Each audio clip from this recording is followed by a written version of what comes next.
Hey everyone, thank you for coming. And this is my talk called Who Occupies the Body? Every morning I wake up, make some coffee, light a little candle, and ask myself the same question. Who am I? Usually I do some journaling around the topic. Here is an example from November 11th, 2018, where I wrote a poem about an owl asking me, "Who are you?" After I finish journaling, I close my eyes. I focus my attention inside my body. I take a deep breath and I ask myself, who am I? The first place I look for answers is in my left foot. Usually there is no one in there. I hear lots of voices though. It's been said that someone named Harriet lives in this body. But when I try to find her, it's not quite clear where she is.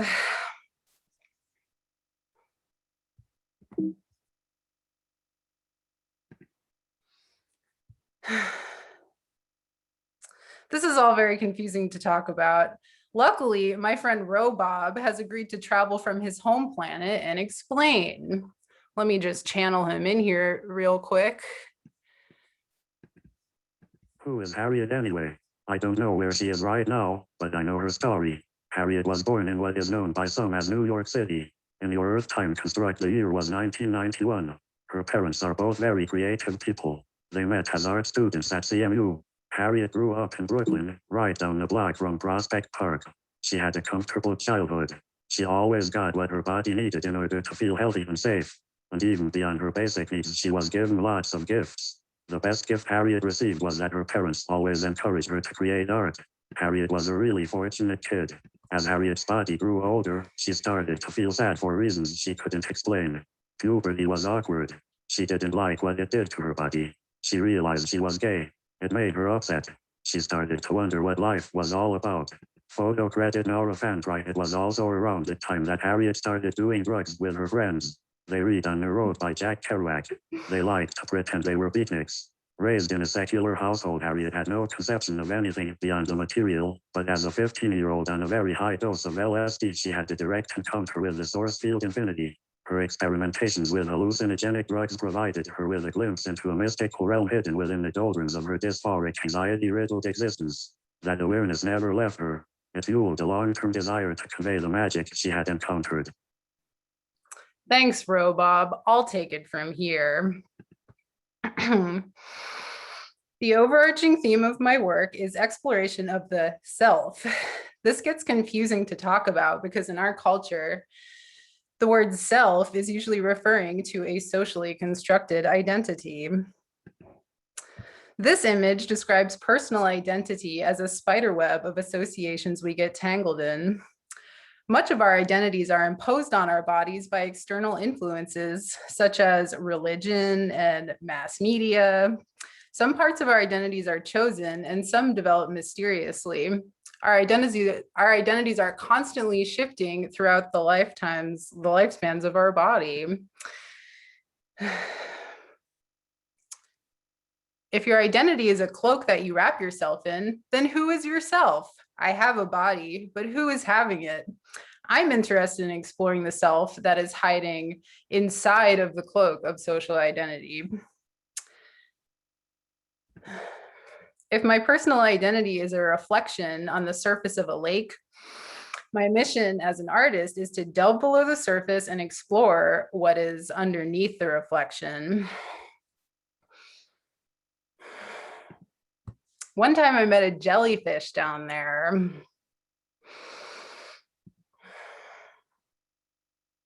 This place under the surface of the lake is very colorful. I have lots of friends down there. Extraterrestrials, trees and flowers, sprites, portals, disembodied windows, UFOs, sentient houses, and lots of forms that exist simply as a celebration of meaninglessness. Something that I come back to often is this contemplation of where dreams, memories, and fantasies actually happen.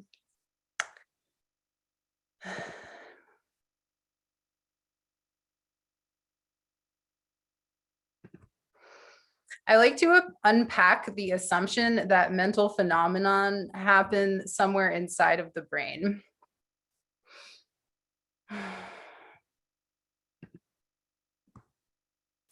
I attended the New York State College of Ceramics at Alfred University, where I studied fine art and philosophy. I learned all about Rene Descartes, which is how I became obsessed with trying to understand the relationship between mind and body. The mind-body problem became a reoccurring theme in my paintings and illustrations. For a long time, I failed to recognize how my images perpetuated Descartes' focus on the head/intellect and his willingness to forget that the rest of the body exists. As you might notice, most of these figures are just heads, or in some of them, the body is expressed as a cage, something to be escaped from or transcended. Last year, I did my first artist residency at the Occupies Institute in Puebla, Mexico. I studied how Descartes' insistence on separating the mind from the body was related to the violent history of colonial imperialism.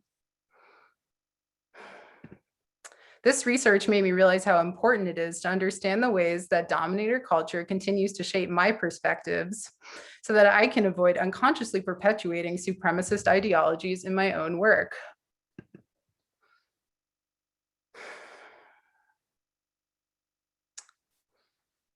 Artists are always liable to project their unexamined biases. It's our responsibility to be vigilant in criticality of what we project.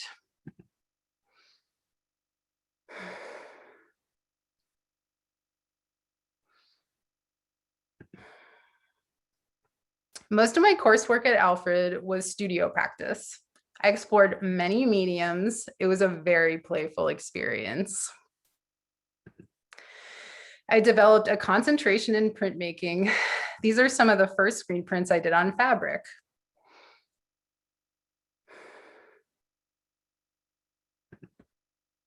I love archetypes. My favorite tarot card is the High Priestess. She sits in front of a tapestry.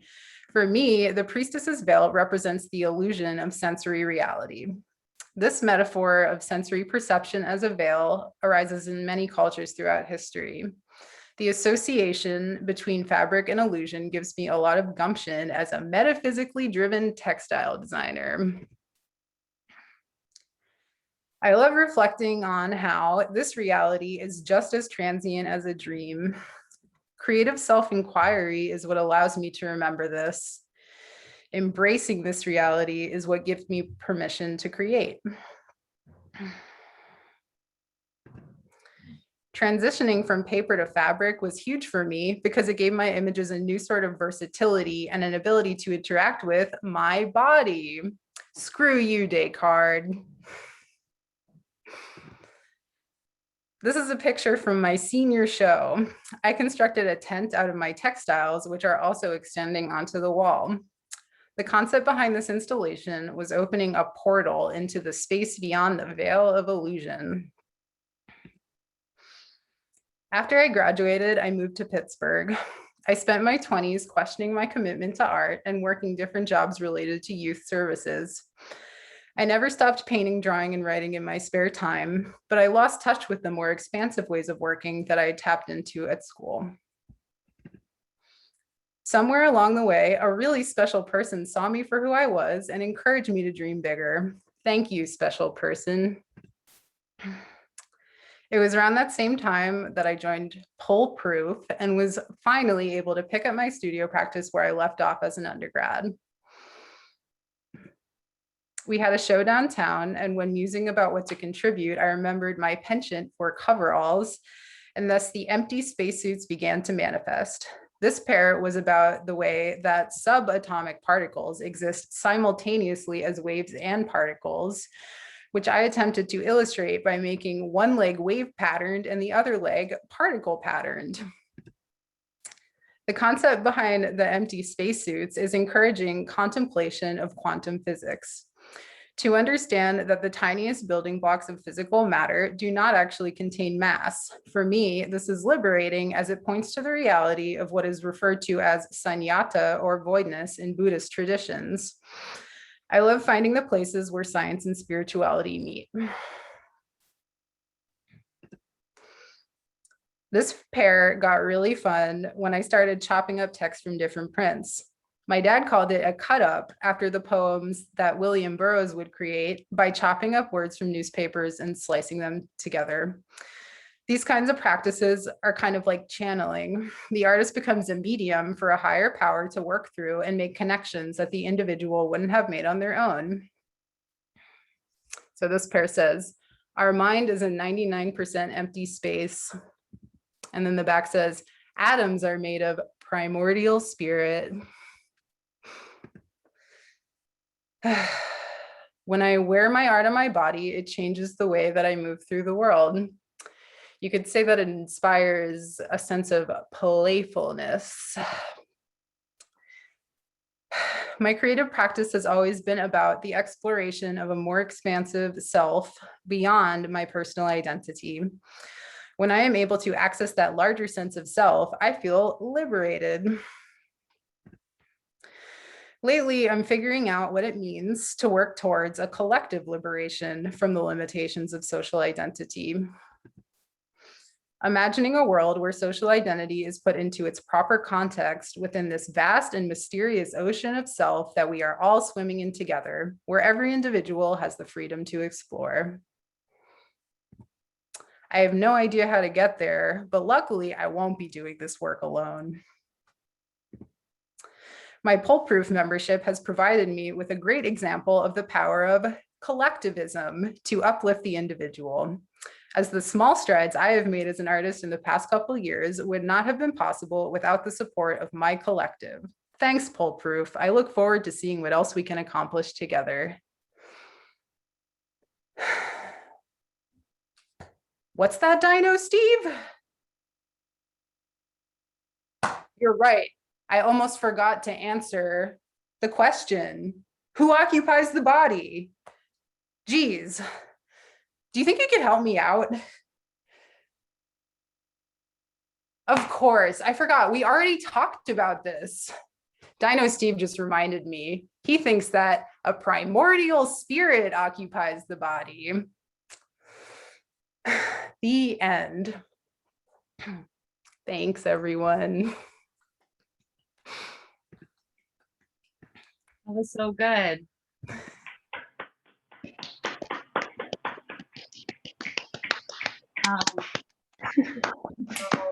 Standing ovation. We now have Thank you. 15 minutes for a Q&A. If you guys have any questions as I ask them, feel free to throw them in the chat, but I have a few prepared already. So Harriet, you are, a person that moved from New York to Pittsburgh, and I was curious as to how much you believe that your upbringing in New York has impacted your practice today. Yeah, I mean, I think the fact that my parents were people who wanted to live in New York and they were artists, and that probably had a lot to do with why they wanted to be there. And yeah, I think street art was very influential to me when I was growing up. And I also had access to really good art education. I went to LaGuardia High School, which is a specialized public high school for music and art. So. And were you interested in exploring your parents' relationship to Pittsburgh when you decided to move to the city? I don't think that it had a ton to do with it, but it probably is something that put Pittsburgh on the map for me. And how long have you been living here for?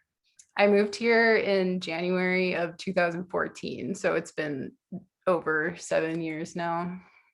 Wow, you're a true Pittsburgher now, I would say. So I feel like in your presentation, you described that, you sort of took a break from your studio practice, but after graduating from Alfred and then before joining Pullproof, but you still were continuing to painting and drawing. So I was just wondering, what did that work look like? Was it just painting and drawing, or were you still kind of continuing to do installation work like from your bedroom? No, it was definitely very limited to painting and drawing, mostly really small scale paintings and drawings. Yeah, and it was kind of just like a way to keep the fire going, I guess. And it was what felt accessible to me at the time. So Would you say having access again to studio space really fundamentally changed the way you approach your creative process? definitely, yeah. I think like it took a push for me to recognize that I needed to allow myself access to a facility. And but yeah, like having one makes a profound difference for sure. So Yeah, I think everyone kind of works in different ways. Some people can just work out of their homes, no problem. But having that studio space, I feel like you've been able to sort of get back into installation, incorporate a little bit more performance, and you've done a window display at Pullproof twice too. So it's really great to see you reactivate that part of the practice by using Pullproof as a resource to re-explore and get reacquainted with that medium again. yeah, it's been really important to me to have access to the space. So thanks. We have a question from Andrea, and they ask, Harriet, it seems that your academic and intellectual learnings lend strongly to your art. What would you say is one of your biggest influences this past year, if any? Are you asking for a shout out, Andrea?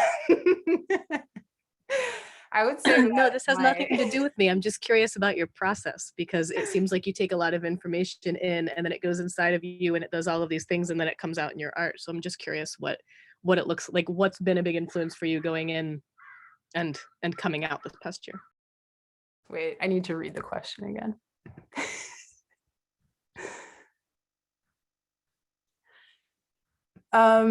Yeah, I think my biggest influence the past year has been talking to you. That was not planned. I was not fishing. I'm so sorry. I was almost gonna like give you a shout out anyway. Yeah, Andrea is my mentor in the recovery from white supremacist conditioning mentorship program, and we talk once a week. And yeah, I mean, I think like overall just living through the pandemic has kind of like politicized my existence in a way that I'm sure many people can relate to. And so life, talking to Andrea. I don't know. That's great. Thank you for answering. I guess, like, speaking of influences, I want to bring it back to Descartes, and it seems like his ideas have really resonated with you.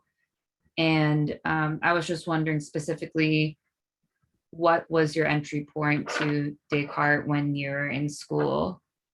And yeah, so I took philosophy. I almost had a minor, but I didn't finish it. And yeah, it's funny because like for a while I did feel like Descartes' ideas did resonate with me, but really it was more just about like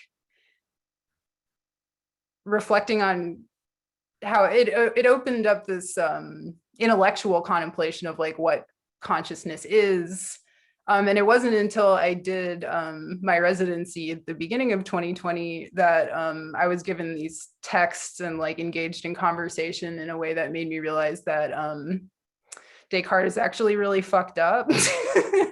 So I wouldn't say that he resonates with me, but I would say that I'm very interested in consciousness theory, and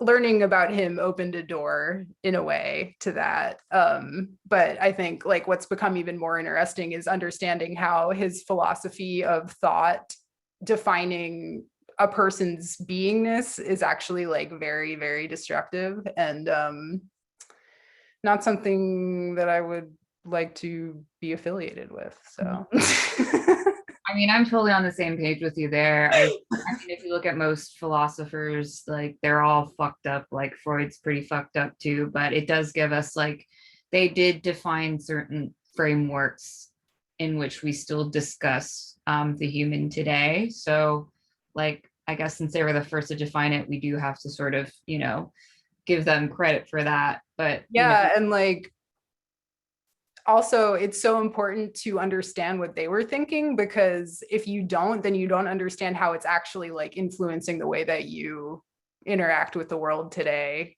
100%.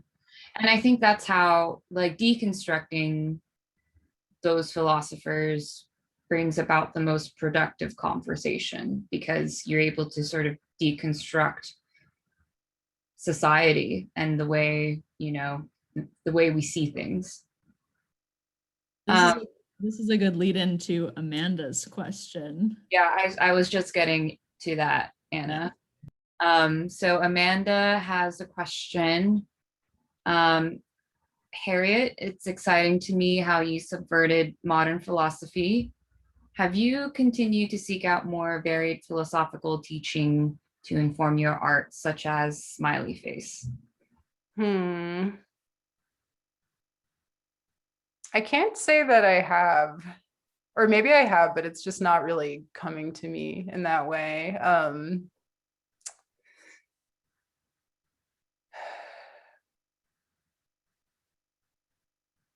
Yeah, I think someone that's been really influential to me is Tender, who I think might be here right now. And I was doing a meditation group with them earlier this year, and what it shifted me into was like understanding that there's how intellectualized everything was for me, and like shifting from understanding things from a more embodied perspective. So like maybe it's not so much about learning different philosophies, but figuring out how to live in a way that's like less intellectualized.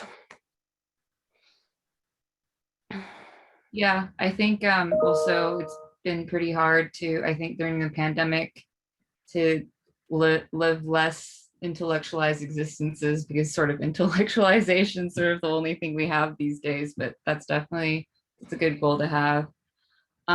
Patrick Smith, I believe that's your father, asks, talk about camping. I guess it's not really a question. He says, talk about camping and art. I don't know. I mean, I can't really think of many ways that camping and art have intersected meaningfully in my life. I mean, I guess when I'm camping, I do bring, you know, my watercolors with me, and but I think there's a lot of room for art to be made about camping. Is there anything else that you meant by that?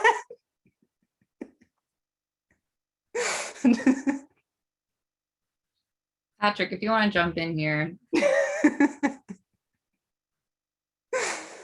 don't know. That's as far as it went. But that's good. I like it. Yeah, more art about camping, more camping about art. Let's do it. I guess I do make tents. Is that what you were referring to? I haven't made a tent in a while. Should make another one soon. I do feel like when I look at your work, you do reference nature a lot.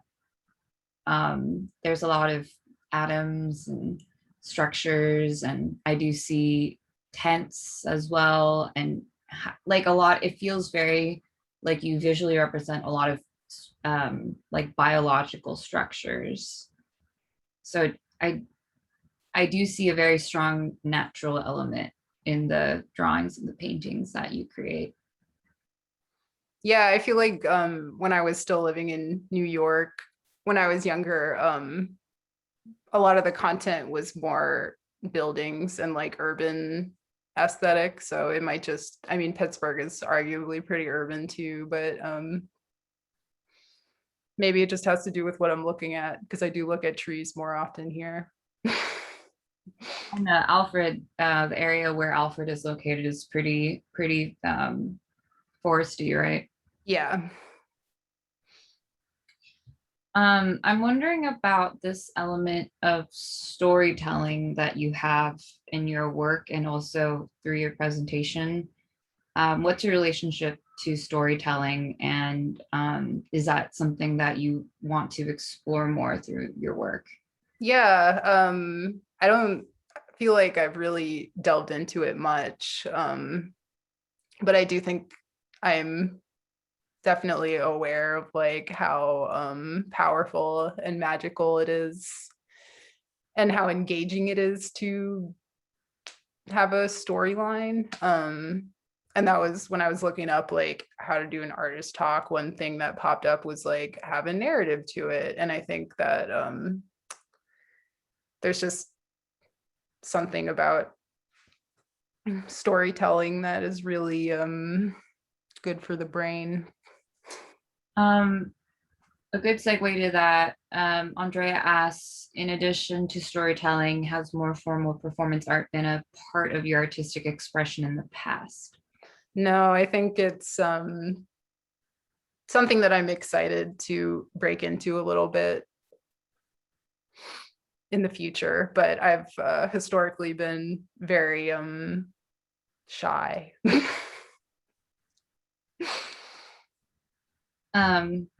Sort of pivot, I guess, thinking more about the materials that you work with. I guess I'm wondering what exactly was your entry point to working with fabrics and clothing? It's funny that you should ask, because I had this little story as a part of my presentation, and then I cut it out, but hold on.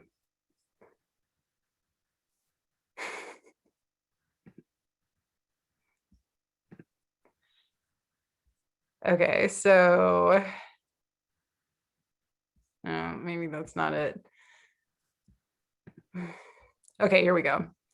The first time I printed on a piece of fabric, it was like something that I pulled out of a dumpster or something. I don't know. But it was this flowy linen material, and I printed this eyeball pattern on it. And the inks were transparent, and I kept printing more and more layers. And with every layer, the colors would combine in new ways, and it kept getting richer and richer. I got so excited that I grabbed it off the table I was printing on and wrapped it around my body like a cape, even though the ink was still wet. Then I pranced out of the print shop and I skipped into the lobby where Ethan Martin and Lindsay Lasser were standing, and they both looked at me like, what the fuck is she doing?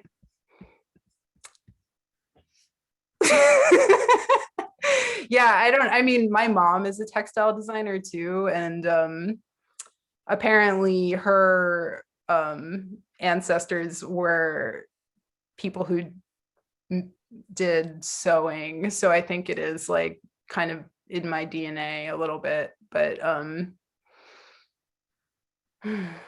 yeah, I think there's just a playfulness to fabric and like a possibility to fabric that really excited me, and it just always felt like it had more potential than paper. Yeah, and I feel like also like I think it really lends well to your art style as well, as because your art style is sort of like poppy, references nature, there's elements of storytelling in it because you add a lot of words into your drawings as well.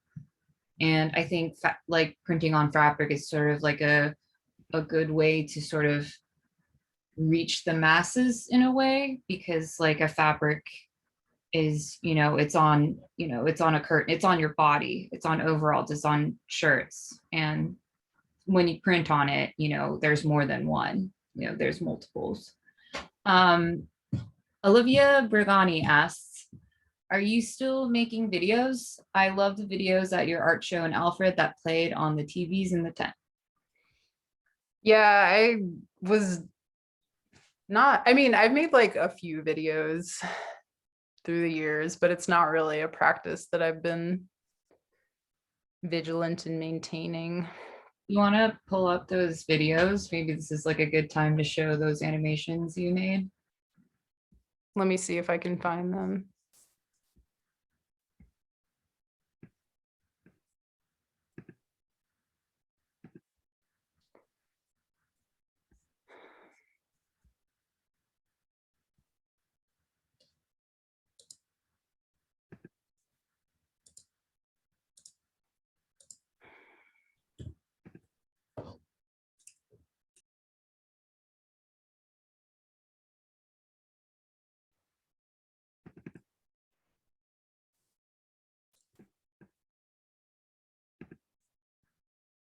Okay.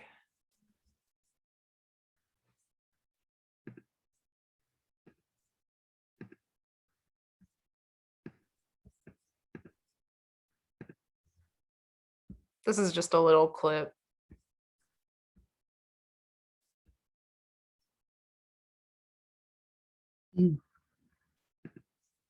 I love that. And the title of it is? I have it titled as The Destruction of the Cartesian Theater. Nice. And is that stop motion? Yeah. And you were doing stop motion in Alfred too. Mm-hmm. Awesome. John's iPhone, but this is not John. Hello, I'm an iPhone that belongs to John. Maybe it is John.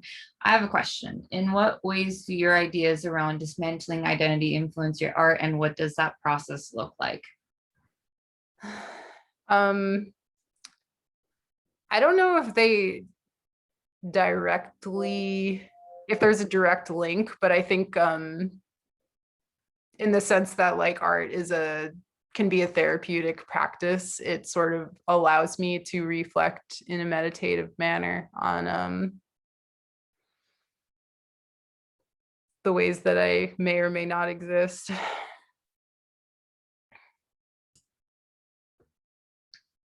And Zoe asks, quantum physics and art are super interconnected. I like that about your creations.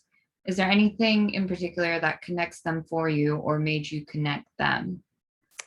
I think just the desire to like popularize the knowledge of what's going on with subatomic particles. Because for me, like learning about them was really groundbreaking, and I just like want other people to have access to that understanding. Yeah, and I feel like thematically that works a lot with the entirety of the body of your work. I mean, there's I just feel like particle physics, or the study of particle physics, like when you get into really high level physics and philosophy, they more or less, I feel like those knowledge streams combine and become one. Like I think of like black holes. I do feel like they are related in a way. Am I wrong or am I right? I don't know. It's worth thinking about for sure. Yeah, for sure. So we have about 18 minutes left. So if anybody else has any additional questions,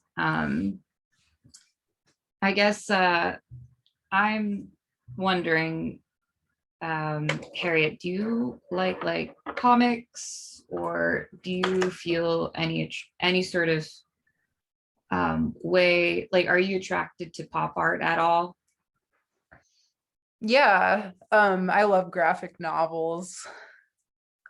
I wish I read more of them. I can definitely see their influence on your work, because I feel like you incorporate a lot of like text and speech bubbles, and you often create these characters. Your work is very character based as well. Mm-hmm. Which ones have you read and which ones do you like?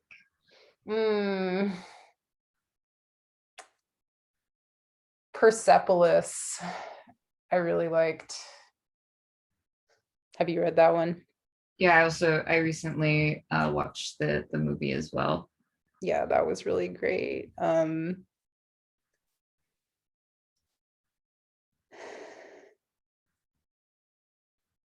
I wish I could remember more names off the top of my head.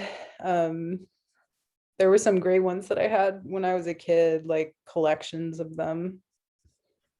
Family Members. Do you remember that book that I'm talking about? Do you think you revisit your childhood a lot through your work? Sometimes. I feel like most of the time I'm exploring things outside of like my own life story. Yeah, I only ask because your work does have a very strong element of play to it as well, because you often use very bright colors.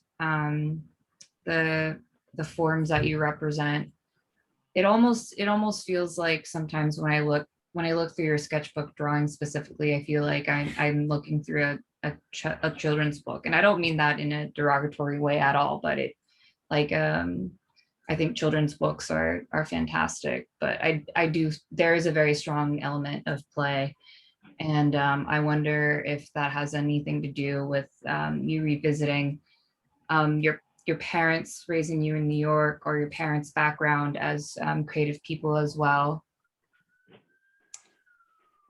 I wouldn't say so exactly, but I do think that there's this great freedom in being an artist in the sense that it allows you to like exercise to play, to put it simply, which is something that adults really aren't encouraged to do. And it's so important.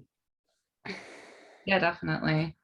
Andy asks, how about the old guard in capitalized, and the concept of immortality and becoming altruistic, yet deciding what is good and what is evil? Graphic novel.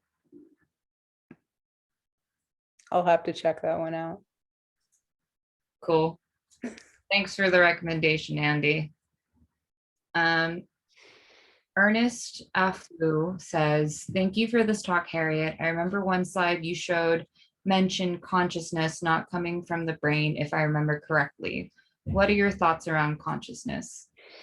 I definitely don't have any, the more I think about it, the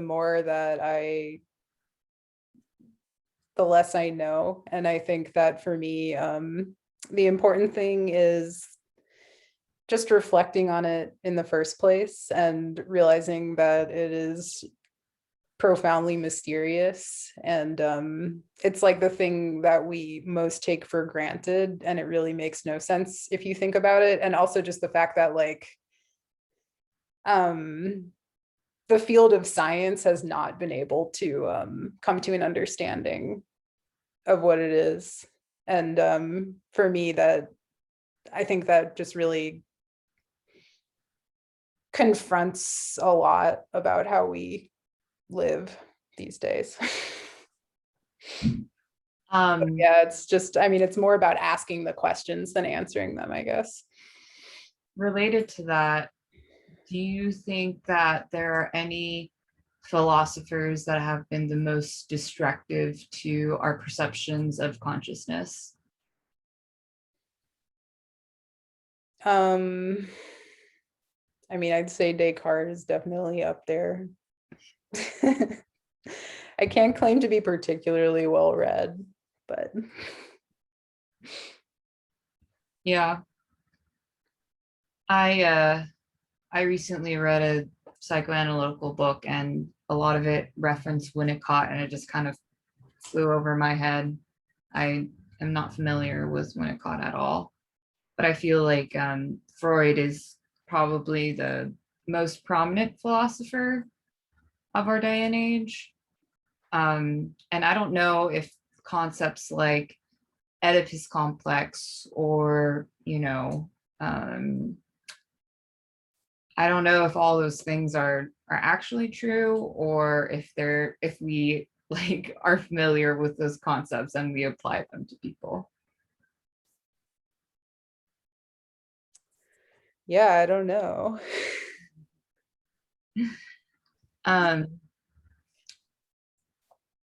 So going back to college, I want to hear more about your experience at Alfred, just because I feel like it must have been such a, like, were you shocked at all? Because like growing up in New York City and then going in such a foresty environment, that must have been a big change for you.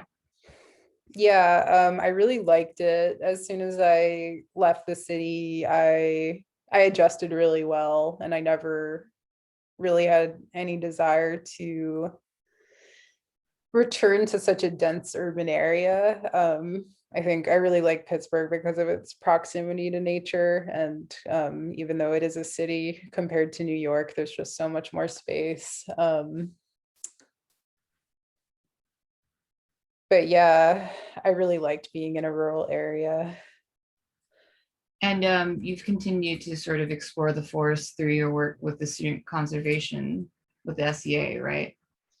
Yeah, the summer before last, I worked with them. It was kind of just something that happened by happenstance, but it was also really great in the sense that it connected me with like a desire to incorporate, like conservation into my life's work more. And yeah, working with plants is something that continues to be important to me. Yeah, I mean, Patrick mentioned camping, so I like, do you go camping a lot? Are you like big in nature, like an influence Yeah, very often too? yeah, I do go camping a lot in the warmer seasons, pretty much as often as I can. Yeah. I want to go camping soon too. Let's go camping. Vaccination, fingers crossed. We have 9 more minutes. Andrea says, thank you so much. And thanks to the organizers. And if anyone has any other questions, throw them in the chat or just jump in. Harriet, what are you working on now? So today I just started constructing a jumpsuit, which I'm really excited about, because I think it was my original vision when I started making overalls. And I'm finally at a place with my sewing where I feel confident enough to approach sleeves. Wait, so And yeah, I've been just kind of making a lot of clothes for myself because when I first started to approach it again, I wanted to make them for like a market, but I realized that like learning sizing and like grading patterns is like a huge undertaking. So I decided to like scale back and just like focus on kind of prototyping things for my own body. And I've been having a lot of fun with that and just like throwing myself into making these garments that are just kind of for my own pleasure and wearing them out in the world occasionally. And it just feels really like performative. And eventually I would really like to be able to distribute them more widely, but it's a process. So those overalls, you made those overalls from scratch too? Like you used a pattern and you sewed them yourself? Yeah. That's incredible. Yeah, it's like a huge learning curve. Did you create the pattern yourself too, or did you reference a pattern? No, I have a pattern that I've been working with. It's a good pattern. Amanda says, is it difficult to finish pieces, or do you find yourself going back to them, or do you feel like they have clear endings and move on? I've noticed like as I've progressed through time, I've gotten better at finishing things. Like I look back at like older work and find that there's like a lot of unfinished paintings. And so I feel like I have gotten a lot better with coming to a sense of completion with things. And yeah, with the clothes, like there's definitely things that I've had that I have half finished that are still sitting around. But in the past couple months, I've had less trouble with that because I feel like I just get like visions for things and I really want to see them come to fruition. And I've gotten better at being patient and like just going step by step and accepting like the amount of work that has to go into it. Does it also vary, like depending on what kind of piece you're working on, like a painting versus like a drawing in their sketchbook versus like an article clothing that you're screen printing?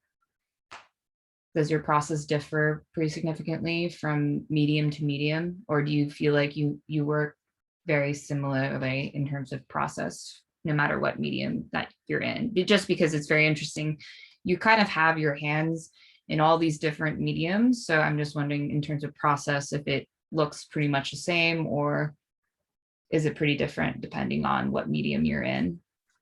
I feel like things fluctuate. Lately I've had this idea of like trying to paint during like a certain time of the month every month. And yeah, I mean, I'll definitely have times where I put something down for a while and then pick it back up again. And yeah, it's hard to say with the clothing stuff because I feel like I've gotten a lot more active with it just in the past couple months. So I don't have like a huge basis of comparison, I guess, with that. But Yeah, I feel like it also probably like depends on your familiarity with the medium as well. Like when you're trying to, what really astounds me about your practice is that I feel like no mountain is high enough for you. So you'll just, you'll pick up a overall pattern and you'll just make the overall, like there's sort of like this fearlessness that you approach to every sort of medium that you encounter, and you'll just do it. And I really admire that tenacity in you. And it's incredible to me that you've continued to have that tenacity even after graduating college, because I feel like most people just abandon that altogether. So yeah, I mean, it's definitely been revived just in the past year or two. I definitely went through like a more of a dormant stage, like I was saying before, like my work was really just small paintings and drawings for like 5 years. But yeah, having access to the studio makes a huge difference. For sure. Yeah, and studio access is only so much as having the courage and the discipline to pick up so many mediums and experiment so fearlessly. So it's awesome. Thank you.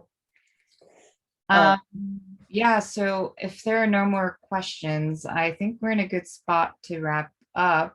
Harriet, did you have any last words you wanted to say to everybody? Thanks for coming and hanging out, and thank you especially, Christina, for all your support. Yeah, planning that talk was like such a journey, and it was really special and made me reflect on things in a way that was really constructive. And yeah, thanks for hanging with me throughout this, everyone. I appreciate you all being here. Thank you, Harriet. Thank you, Anna, for coordinating everything as well. Yeah, thanks, Anna. Thank you to the Foolproof crew. Enjoy this seasonal snowy weather that we're having. I always say it snows on April 1st in Pittsburgh, April Fools. It's spring, April Fools.